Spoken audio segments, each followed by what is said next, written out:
¿Cómo les va, gente? Bueno, espero que muy bien. Video de Siciliano en el taller.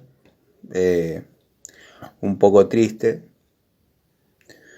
Esta llave la tenía hacía muchísimos años. Nada. Trabajando en forma normal, cotidiana. Nada. Se zafó. Se desbocó. Del lado de 10 se desbocó. Estaba aflojando un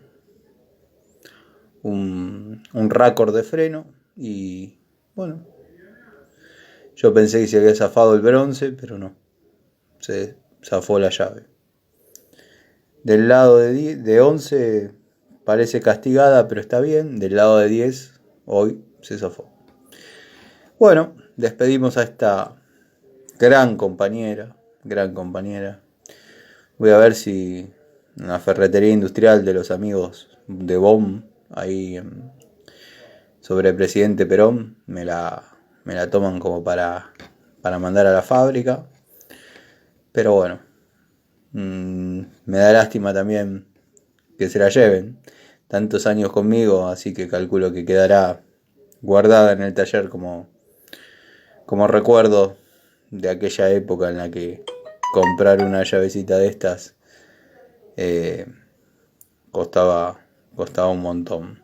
Como ahora, nada más que antes costaba el doble porque uno era un chico.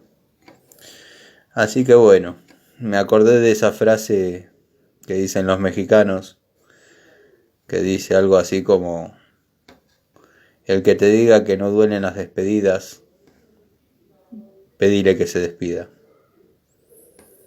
Así que bueno, nos despedimos de esta llavecita. Ya no va a cumplir funciones en el taller y nada.